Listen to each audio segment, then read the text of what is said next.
Hello viewers, welcome to my channel Lipi's kitchen. আজ আমি হাজির হয়েছি আচারি কুমড়োর রেসিপি নিয়ে। সম্পূর্ণ নিরামিষভাবে তৈরি কুমড়োর এই তরকারি খেতে ভীষণ মুখরোচক ও চটপটা স্বাদের হয়। রুটি, পরোটা, লুচির সঙ্গে খেতে ভীষণ ভালো লাগে। আশা করছি আপনাদের খুব ভালো লাগবে। আমার চ্যানেল এখনও না সাবস্ক্রাইব করা থাকলে চ্যানেলটি সাবস্ক্রাইব করার অনুরোধ রইল। এখানে আমি 500 গ্রাম পরিমাণ কুমড়ো নিয়ে নিয়েছি। কুমড়োর খোসা সমেত ডুমো ডুমো করে কেটে নিচ্ছি, তবে আপনারা চাইলে খোসা বাদ দিয়েও কেটে নিতে পারেন। ভালো করে ধুয়ে জল ঝরিয়ে রেখেছি। এবার একটি কড়াই গরম করে নিয়ে এর মধ্যে নিয়ে নিচ্ছি প্রায় 2 থেকে 3 টেবিল চামচ পরিমাণ সর্ষের তেল। রান্নাটি সর্ষের তেলে করলেই বেশ ভালো হবে। তেল গরম হতে শুরু করলে 1 মুঠো মতো চিনেবাদাম দিয়ে ভেজে তুলে নিচ্ছি।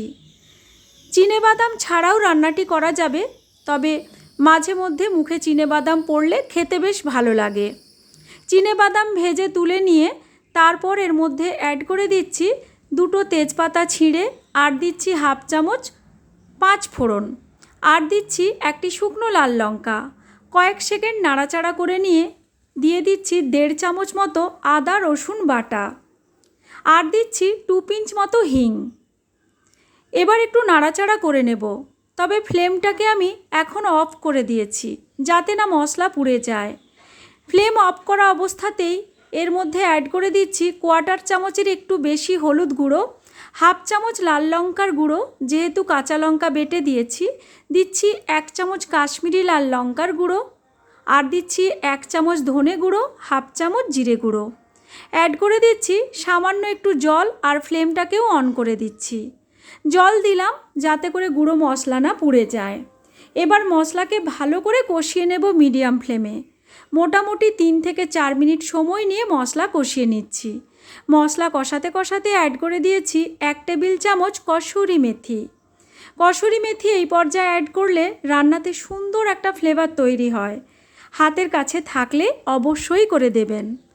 ভালো করে মশলাকে কষিয়ে নিয়েছি। 2-3 মিনিট এভাবে ভালো করে কষানোর পর অ্যাড করে দিচ্ছি কেটে রাখা কুমড়ো। কুমড়ো আর মশলাকে একসঙ্গে ভালো করে নাড়াচাড়া করে মিশিয়ে নিলাম। এবার কুমড়োকে মশলার সঙ্গে ভালো করে কষিয়ে নিতে হবে। তবে আমি এখানে অ্যাড করে দিচ্ছি পরিমাণ মতো লবণ। লবণ অ্যাড করে কষালে কুমড়ো তাড়াতাড়ি গলে যাবে। ভালো করে লবণ দিয়ে মিশিয়ে নিলাম।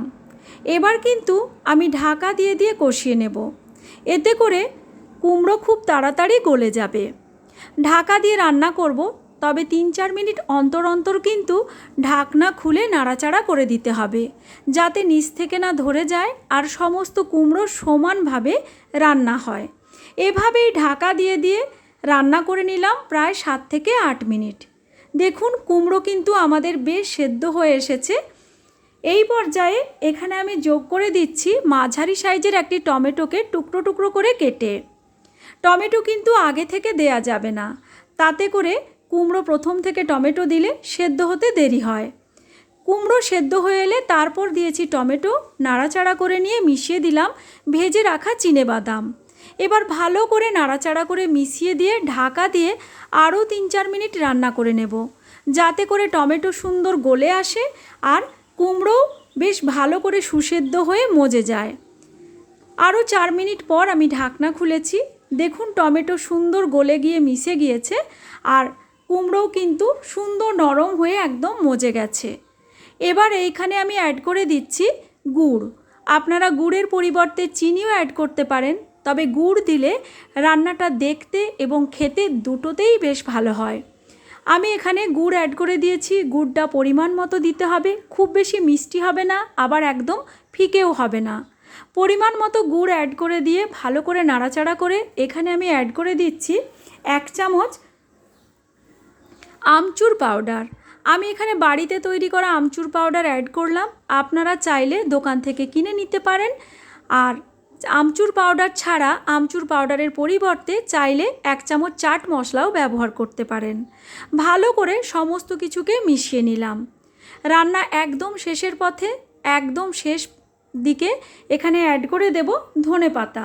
দেখুন কুমড়ো কিন্তু আমাদের একদম সুন্দর সেদ্ধ হয়ে গেছে। এর থেকে বেশি রান্না করলে কুমড়ো বেশি গলে গেলেও কিন্তু দেখতে ভালো হবে না। তাই এই পর্যায়ে বেশ কিছুটা ধনেপাতা অ্যাড করে দিলাম সুন্দর একটা ফ্রেশ ফ্লেভারের জন্য। ভালো করে নাড়াচাড়া করে মিশিয়ে দিলাম। আমাদের আচারি কুমড়ো কিন্তু একদম সার্ভ করার জন্য রেডি। দেখতেই পাচ্ছেন কতটা লোভনীয় দেখতে হয়েছে, খেতেও দুর্দান্ত হয়। আশা করছি আমার আজকের রেসিপি আপনাদের ভালো লেগেছে। লাইক, শেয়ার ও কমেন্ট করার অনুরোধ রইল।